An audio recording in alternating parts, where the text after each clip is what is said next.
Hey guys, this is Sharad with REsimpli. We have a very special guest today on our REsimpli podcast, Ashley Kehr.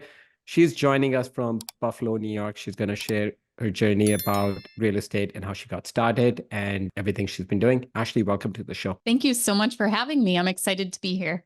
Yeah, absolutely. Thank you so much for coming on the show. I know we had to reschedule a couple of times because of schedule conflict. So I was really looking forward to, my conversation with you. Actually, before we get started, tell us a little bit about yourself. You're joining in from Buffalo.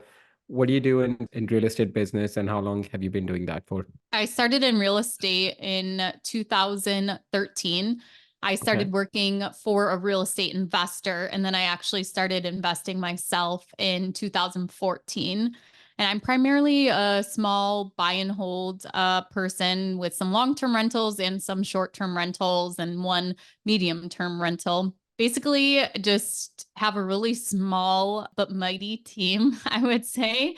And we invest only in Buffalo, New York. I've done 2 joint ventures where I've done house flips in Seattle. But other than that, we stick to our market and we stick to what we know. I started off working for another investor as his property manager, and I got to do a lot of asset management too. I did all of his refinances, things like that.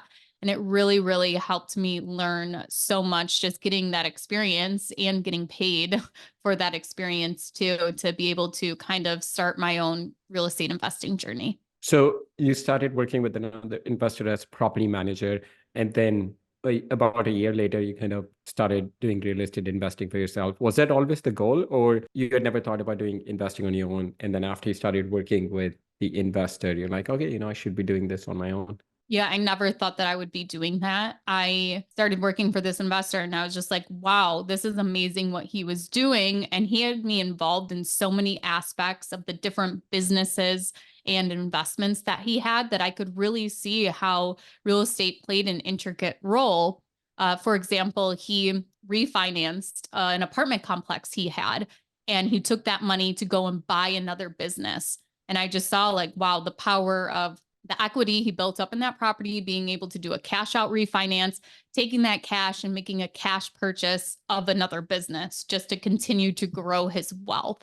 And my first partner actually on my first property was his son, because I said to him, I said, look what your dad is doing. We should be doing this. We started investing together. And even to this day, I still do some work for the other investor. He's just been such a mentor to me that we've kind of tied our businesses together in some sense, that it's been, a really interesting journey to be able to have somebody that I can look up to and learn from. So when you started investing on your own, did you start out buying rental properties? Was that always the goal from day one? Yeah, so that was what this investor did. He just bought rental properties, residential, and then some commercial. But he didn't have any duplexes or anything like that. Like his smallest residential was a 40-unit apartment complex. So I definitely started out with just a duplex, then another duplex, then another duplex. And so my portfolio has kind of grown to about 40-ish units right now. And the largest one is a 6-unit property. And then how did you acquire cash to buy these properties? This is back in 2014. So, still a good buyer's market. There was decent inventory. Did you just buy from MLS and then like use your own money for down payment and stuff? Yeah, and I had never bought a house. After college I got married, and my husband at the time, he already had a house, so I just moved in with him. And so this was my first experience of what it was like to work with a real estate agent and to purchase property off the MLS. I had a very limited mindset. I saw this investor only pay cash for properties, and he's getting that cash from all sorts of places, but I didn't know you could even go to a bank and get a loan on an investment property. So that was part of the reason I approached his son, because his son had cash saved up. So he brought the capital, I brought the knowledge to the deal, and we partnered 50-50 on that first property. And then he actually went for our second property, went and got a line of credit on his primary residence. We used that to buy our second property. And then we went to a small local bank where I had already built a relationship, because I did all the funding with this bank for the investor I was working for. And because of that connection, it really helped me kind of establish some credibility because they saw that I was managing his units already. I was very quick and responsive when they would need information from me. I'd always get it. And I tried to make it enjoyable for them to want to work with me. So we ended up doing a portfolio loan in-house with that small local bank. And we did one loan over the 2 properties. And then we used those funds and we bought our 3rd property. So we used his capital as kind of like our seed money and then kind of rolled into different ways to pull money based off of that first duplex. Did you have a limit on how many loans you could do with the bank?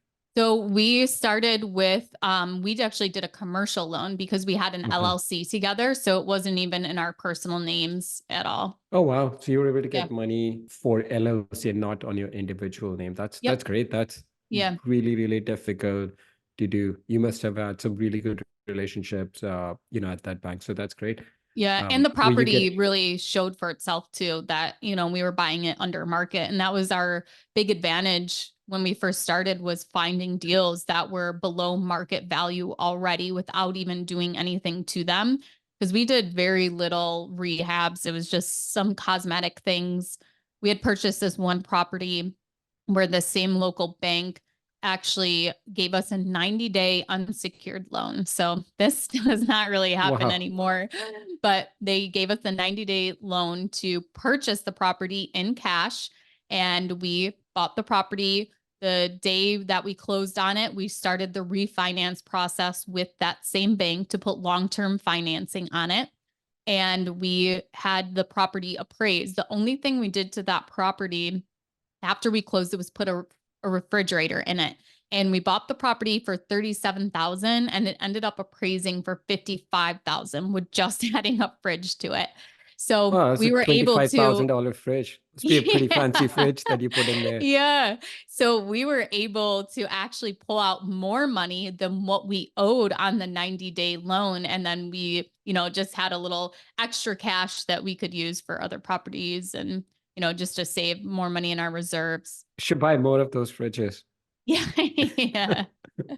So what were you getting 30 years fixed loans on these properties after the appraisal, seasoning, and all that good stuff? On that one example where we did the 90-day unsecured loan, when we refinanced, the bank actually did a residential loan for us in the LLC name. So this was probably 2016, I think it was. And the interest rate that we had on the loan was 7.375%. So the interest rate was a lot more, but it was amortized over 30 years and it was a fixed rate. The other loans we were getting were commercial loans. So they were only amortized over 15 years and only a 5-year fixed rate. And then they went variable. Got it. First of all, how were you able to get them for so much below market value when you're just buying them from MLS? Is there anything you were doing? I mean, these everything that you're buying initially or were straight up from MLS, correct? Yes, initially everything was from the MLS, and it was really that there was no other competitors in the market at all at that time. We were in a very, very rural town. There wasn't many other people looking to invest in property. We also had the advantage of making cash offers too. So that was definitely a big deal. Then after we started buying on the MLS, we started to get properties from word of mouth referrals from friends just saying, hey, I have a cousin that, wants to sell, because we had started telling people what we were doing. So we actually got quite a few deals from word of mouth referrals where people didn't even list their property. They just came to us and we negotiated a price. And that really helped get deals under market. And that's why I always stress, like, tell everyone what you're looking for, what you want to buy.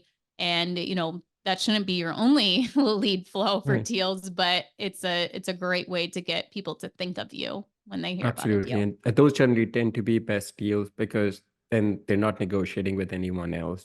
Generally it's like you or maybe one other buyer that they're negotiating with. And if you build a good rapport, then, it's your deal to lose at that point. Yeah. So the properties that you were buying for, like, what was the average price that you were paying for these properties? About $70,000. And how much would you say they're fairly worth now? expensive. So the one that that first one we had purchased, we bought it for 70,000, the first duplex, and we just sold it in 2021, and we sold it for, I think it was 130,000, maybe it Okay. was So almost around like there. doubled Yeah. in value. Yeah. Right. Um, and then, so you were buying them for 70. How much were they renting for? It ranged over the years. We, would add little improvements, but when we first bought it, it was renting for 600 in each unit, so 1,200 Oh, wow. So you're total. almost getting like the 2% monthly rent on the your Yeah, all-in yeah, cost. Yeah, that's yeah, crazy. When I started out buying in Indiana, like some of the properties that I bought, I was getting like 3-4%, on monthly rent on yeah. how much I was spending in these properties. Yeah, I wish I'd just bought shit tons of more. Yeah. Yeah. The only problem is that like you could, you know, use the 1% rule, but in New York State, the property taxes are so high.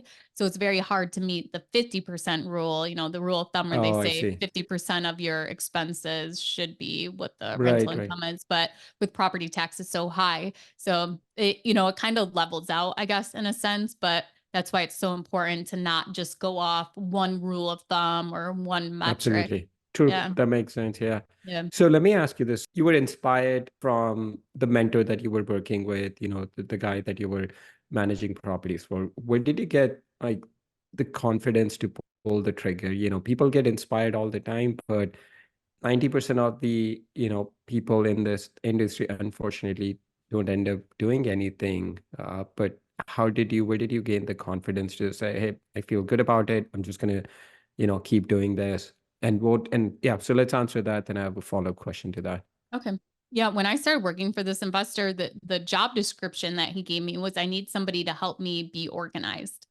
And I had actually graduated college and I was working as an accountant on my way to be a CPA.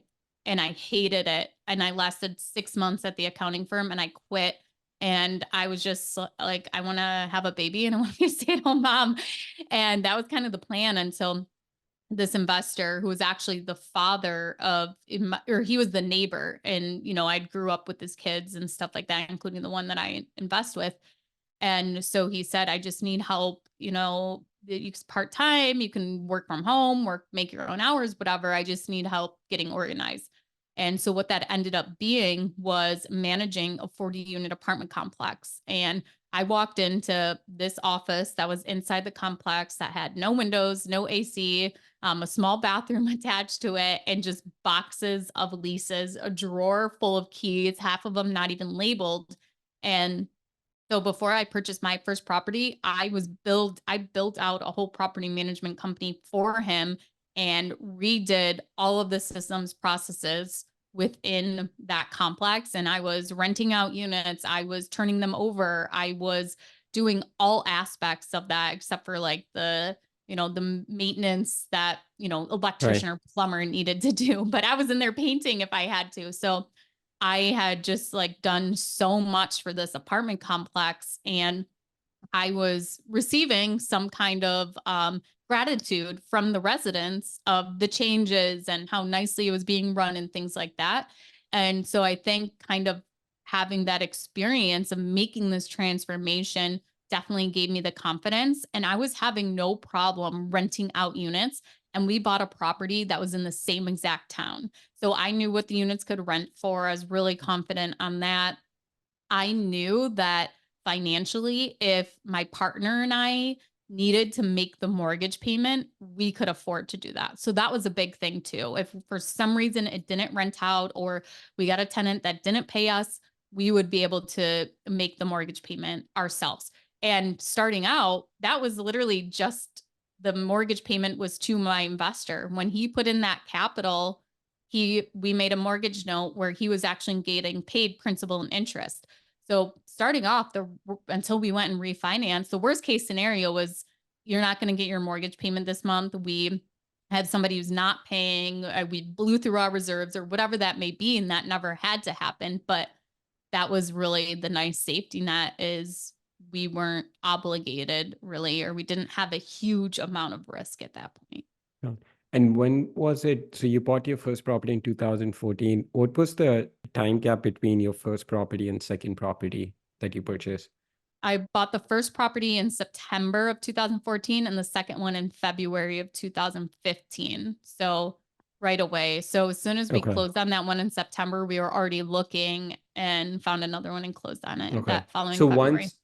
once you decided that, hey, this is what I'm gonna do, like you didn't have this period of, hey, let's just see how the first property goes, and then we'll see if it's something that worth, doing long term. And I'm like, okay, we've done our research, we know this is gonna be good business. Just buy properties, keep buying, keep buying. Is that like what you just basically did?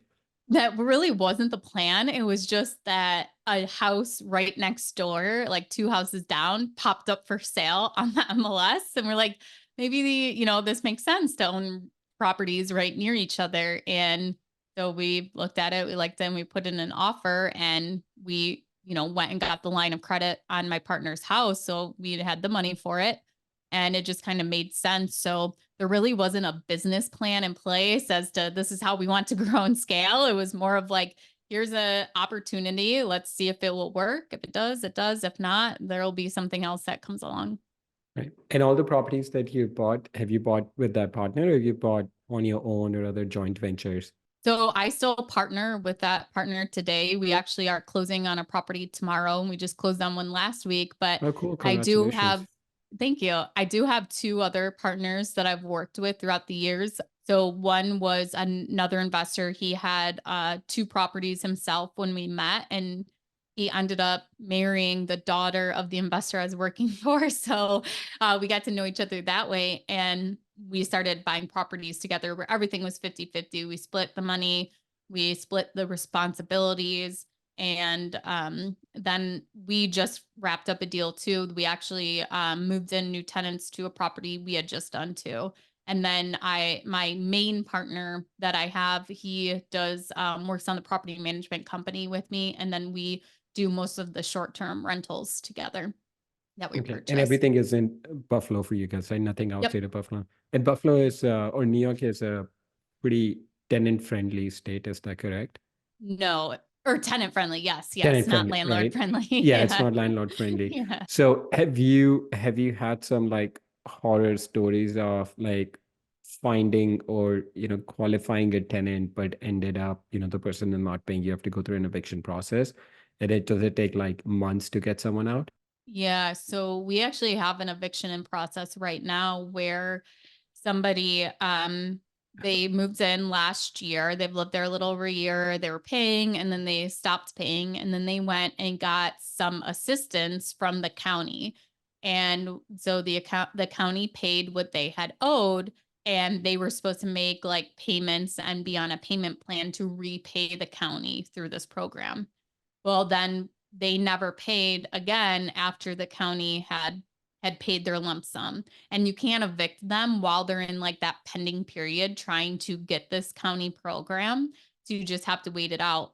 So we got their lump sum, they stopped paying again. And so we started the eviction process and went to court. And I don't go to court anymore. I just have my attorney go, and they negotiated, which we do try to do this because, or else we'll never see the money.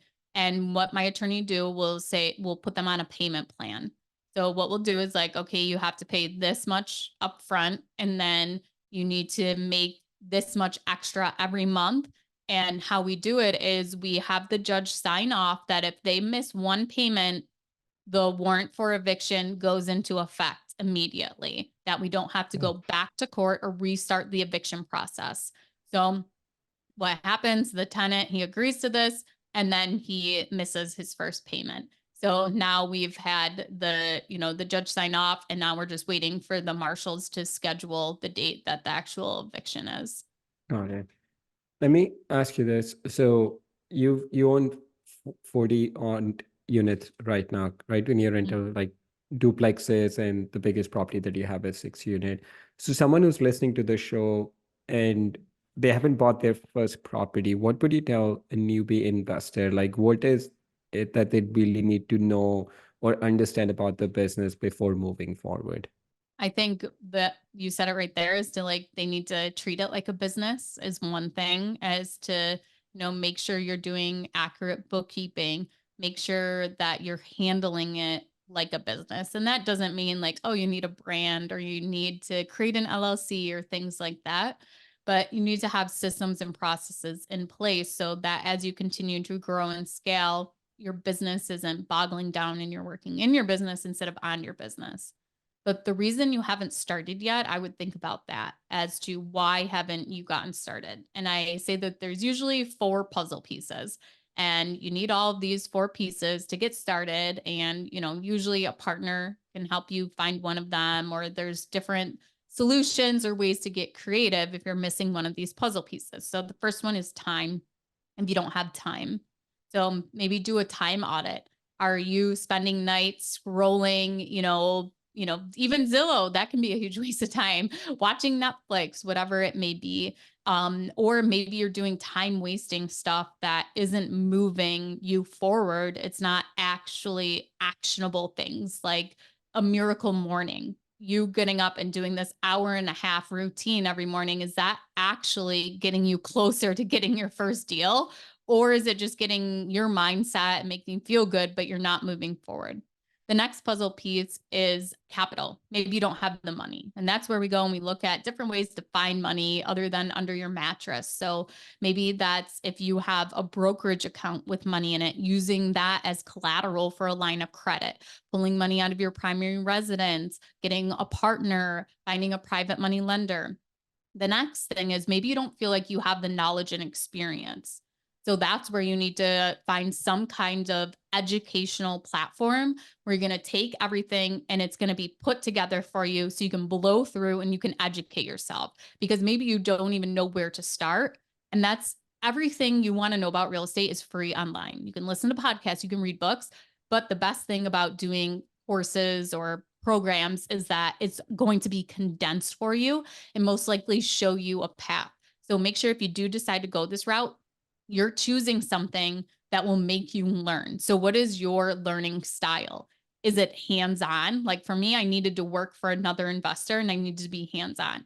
Is it watching videos? You could learn so much from YouTube that you could watch an online course. Do you need homework assignments during this course to actually do it? Do you need accountability? The next thing is, so you've got your time, you've got your capital, you got your knowledge and experience. And the last thing is your courage. So this is one thing that I had this fear that all these worst case scenario things were going to go wrong. So really think about what that fear is that's holding you back. Is it you're afraid that you're going to lose money and, your family's going to suffer or your wife's going to be mad, whatever it may be? Figure out how you would lose money, how that would happen, and really just work the problem backwards as to like, okay, the problem hasn't happened yet.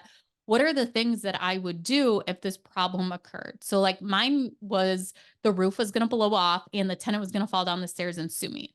Okay. What would I do in that situation? I would make sure that I have enough insurance to cover me, that they would settle with the tenant. My roof was covered during windstorm. And so what I would do is I would contact my insurance company and have them take care of it for me. Money can solve a lot of problems too. So if you're really scared that the HVAC is going to blow the day that you close on the property, just save extra reserves, have those, or have a line of credit available that if you need to, you can pull off to pay for some kind of maintenance to be done. So those are the 4 puzzle pieces. And I think if you evaluate which ones you're missing, you can look at ways to really fill those gaps to be able to get started in real estate. Yeah, no, Ashley, I absolutely love that. It's interesting. You and I have a lot in common. I used to be an accountant also, Oh yeah. but unfortunately, I ended up being a CPA. I didn't wake up until after a long time after I got my CPA, and then I'm like, oh no, I should not be doing this. And Yeah. then it's like everything that you mentioned. I'm like, oh yeah, this is like exactly everything that Mhm. I went through. No, it's really really great. For like when I started out, like once I caught the real estate bug, I was spending tons and tons of time on BiggerPockets. Like I agree with you 100% that everything that you need to learn about real estate or a lot of other businesses, all the information that you need is available online. But going through a course, all of that is organized. It's like, Mhm. do you want ingredients of everything that a recipe that you want to make, or you want something that's already cooked for you? That's kind of the courses, it's already done for you. It's already organized step by step versus like going down YouTube or BiggerPocket. It's like, okay, you're trying to, figure out the puzzle. So yeah, for me, it just worked out initially. I spent a lots and lots of time on BiggerPockets, like asking any question I had, I would ask. But now looking back, if I could go back and redo, I would hire a mentor or a coach just to like speed up that journey, like just to save me Yeah. 2, 3 years of, of my real estate investing journey and like speed it up and then, invest in a course. Did you go down that path also? Like, how did you, you had the systems and process, it sounds like you did.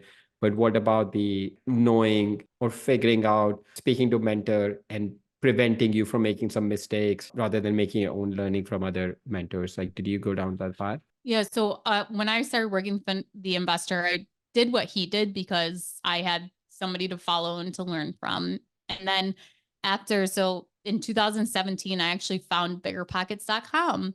And in that year, just from, connecting with other real estate investors in, the forums and learning and reading all the stuff that was on BiggerPockets, I tripled my portfolio just in the year 2017, learning about Wow. seller financing, learning about a commercial line of credit, all these different things to fund these deals. So then eventually I became really confident in what I was doing. And I started going to conferences, spending money on conferences, attending them. And I started to learn about self-storage, about campgrounds. And I'm like, okay, I think that I want to go bigger. I want to do something else. And so I spent money on a campground course. I spent money on a self-storage course. I spent money on, a syndication course, all these different things. What that helped me do was I didn't end up doing any of them. I ended up just going back and you know what? The small multifamily is working for me. Why would I want to go and do something else when I just have this? I can continue to build my systems so that I just become even more distant from it and I can just hang out with my kids all day. And so that was the real value I saw in the courses, that instead of me spending so much of my own time researching how to buy a campground, how to analyze a campground, all this stuff, I took each of these like mini courses to help me like eliminate what I wanted to do and what I didn't want to do. And I can't even think of the time that would have been wasted if I tried to do that on my own of figuring all that out. So that was really beneficial for me. The course route was to actually identify if those were strategies that I wanted to do or not. I think that's absolutely, like what you mentioned is so powerful. Sometimes people think, that, hey, if I'm investing in a course, I have to get some sort of a ROI, then they like Mhm. unnecessarily chase after the money that they spend. But sometimes it's just as simple as, okay, I took this course. It didn't give me the clarity of I want to do this, but it gave me clarity of this is definitely what I don't want to do. Yeah. So it just takes you, away from distractions that you have. You may not get the clarity on what you want to do, but just getting the clarity on what you don't want to do is sometimes as powerful, if not more powerful. So it's great that you took all these courses and it brought you back. Hey, I've done this self-storage, these other things that I've done. But the more and more I look into that, I don't want to do that. I'm okay. I'll spend the money. It's a good ROI for me because it gives me assurance that the path that I've taken is the right path for me. So absolutely, because it's especially in this day and age and the social media, you go to Bigger Pockets, Instagram, whatnot, and you look at Yeah. all the other people's absolutely crushing it, which we don't know how much true that is or not. But then Right. it's hard not to get distracted by that Mhm. and look at that and it's like, oh, am I doing the right thing? And then you start questioning your own decisions. Did I do the right thing? Should I be doing multifamily instead of single family? Should I be doing self storage instead of multifamily? So you always have these doubts. But for you to get that clarity, I think that's absolutely amazing. And just have that peace of mind like, hey, the path that I've chosen, that is the right path for me. Not the best path, but it's absolutely the perfect path for me. So many, many congratulations on that. Yeah, Yeah. and thank you. And that to get to that, it took a lot of Yeah. money and time spent and a lot of like personal development too, as to like actually understanding myself and what I really wanted out of life. And I actually I don't want to be responsible to people. I like my word is spontaneous. If I want to one day wake up and I want to build a new business, that I have the flexibility to do that. If I want to go out on the boat, I have the flexibility to do that. So I want to spend every day being spontaneous. And that doesn't mean necessarily not working, but if I'm responsible to other people. So for example, if I'm doing a syndication deal and I have all these investors that are investing with me, which I thought I'd want to do, that's what you do next when you start off as a Right. rookie investor and then you grow and you see all these people in your network. That's the next step. And so when I was looking into it, it's like, okay, but if I make a mistake, that's all of these people that hurt from that mistake. Where now, if I make a mistake, it's just hurting me. Or if I make a decision that affects me, like money wise. So if I decide, like, you know what, I could go and I could do this one thing today for my business. Or I could push it off tomorrow, but I'm going to lose $1,000 by waiting a day because I want to go to on my kids' field trip instead. $1,000, that's okay for me. That's worth it to go on my kids' field trip. But if I'm obligated to someone else and responsible to them, I couldn't do that. I couldn't say, Yeah. oh, I'm sorry, you're wasting $1,000 because I'm going to go on my kids' field trip. I couldn't do that. So it took me a long time to say, you know what, I'm okay with not building my way up to being a billionaire because I actually am pretty happy with how things are. And I am continuing to grow wealth and I like the pace that it's going at. And I feel like it took me a long time to realize that that was actually okay. And I didn't have to follow the path of a lot of my friends and a lot of other investors. I think you said it exactly. You see them on Instagram and it looks like everybody's so successful, but are they really happy? And, maybe they all are. And that's Right. wonderful. But I just realized I really don't want to work Yeah. that And much. happiness is such a subjective thing. If someone who's a billionaire, their happiness threshold might be where they make minimum $100 million. Yeah. But someone who's a millionaire, they may get more happiness from just making $1,000, right? Hmm. So it's kind of hard to say like what's better. Yeah. It's just about, hey, that works for me. It's great, as long as I think like one of the most important thing in life is to know when it's enough. Like Yeah. it's Mhm. it's enough for me. It's good enough for me. It absolutely works for my lifestyle, for what I have. I have no aspirations to like, because everything comes at a cost. If you want to get that, if you want to be a billionaire, it's not just going to happen Yeah. on its own. You have to make some other sacrifices in your life, especially when you have kids. Then you're like, okay, is it worth missing, a field trip with my kid? Like what price tag am I putting on it? Yeah. Right? Because that's never going to come back. Your sons or your kids are only going to be that age once in their lifetime. Yeah. So that I once read a book, The One Thing, that gave me Hmm. so much clarity on it, Yeah. that going to a kid's 5-year-old birthday party, it's not the same as going to your kid's 15-year-old birthday party. It's Yeah. a totally different experience.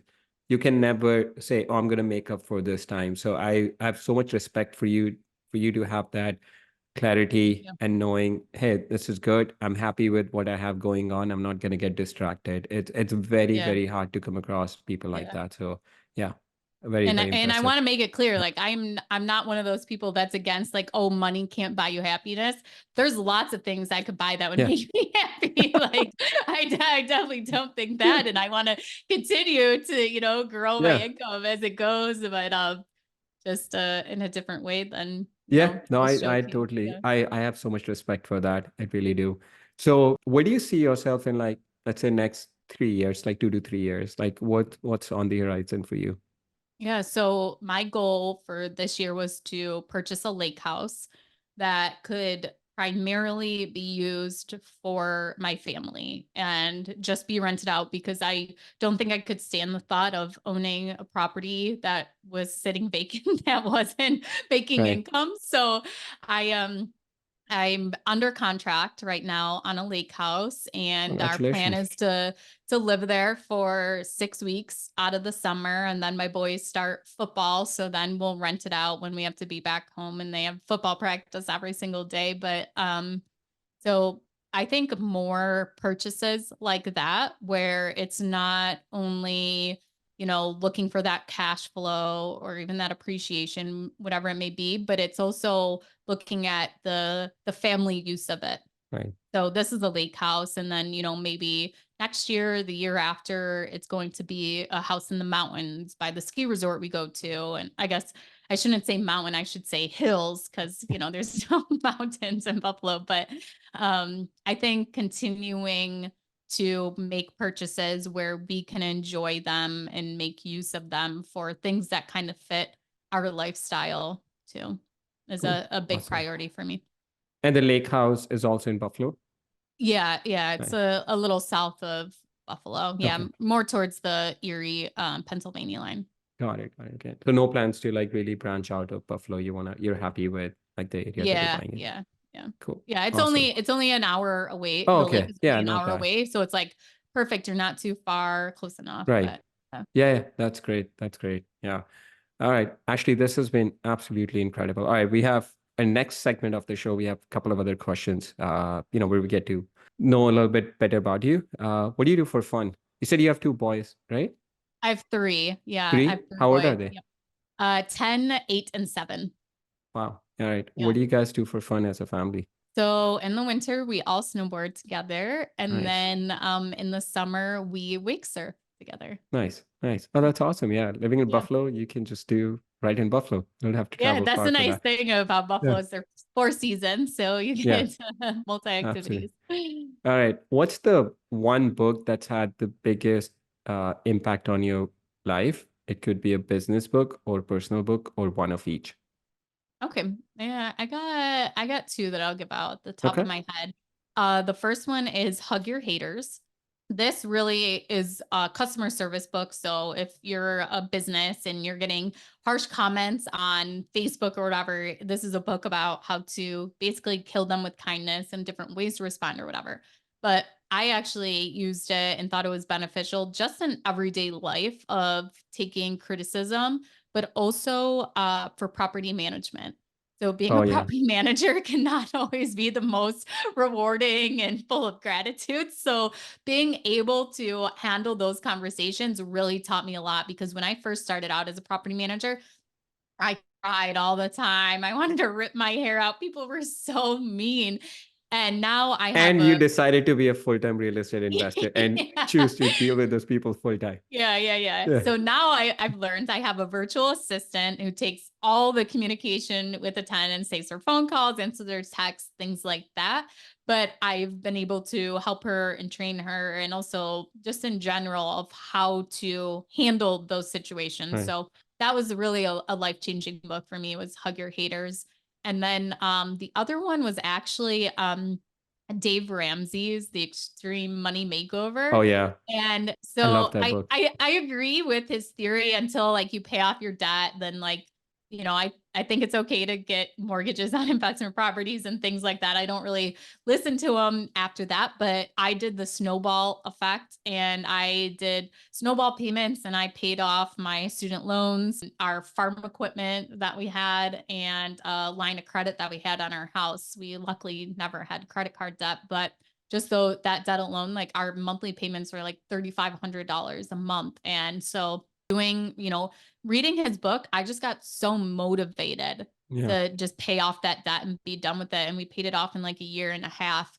But that book was definitely, transformed my life a lot That too. was a great book. I own about 60 odd units in Indiana, and Mhm. 55 of them are about paid for free and clear. And Dave Ramsey is a big part of Oh it. yeah, Yeah. that's I read the awesome. Total Money Makeover also, and it just Yeah, like being an accountant, I resonated with that book. Yeah. yeah.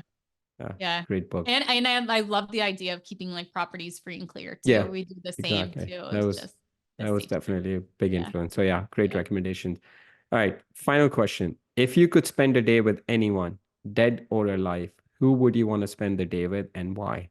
I would have to like, I don't know if this is like a cliche answer, but it would just be my kids. Like No, I that's I absolutely can't that's think great. of like, I think my problem with like picking somebody who's really successful or whatever like that, wouldn't be able to think of what even to ask them. Like, Yeah. what could I ask them that would actually benefit me? I don't know. So maybe if there was somebody who like did all the talking, like Jeff Bezos or something that was just like telling me everything and I didn't have to say anything. But honestly, it would be my kids. Like I value my time with them so That's amazing. much. So it would be them like a full day start. That's awesome. That's a very great practical answer. Yeah. And you get to do that. You get to do Yeah, that. yeah, Yeah. yeah. That's amazing. Actually, this has been incredible. All right. Someone wants to connect with you, learn more about you, what you're doing. What's the best way for them to do that? Yeah, sure. So you can find me on Instagram at Wealth from Rentals. I also have two books. One is Real Estate Rookie, and it's all about how to get your first investment or maybe your next one if you're kind of stuck. And then Real Estate Partnerships that I co-authored with Tony Robinson. Then you can find me and Tony on the Real Estate Rookie podcast on BiggerPockets too. We'll put show notes, all of those links in the show notes. Thank Ashley, you. thank you again so much. This has been absolutely incredible. Yeah, thank you so much for having me. Thanks.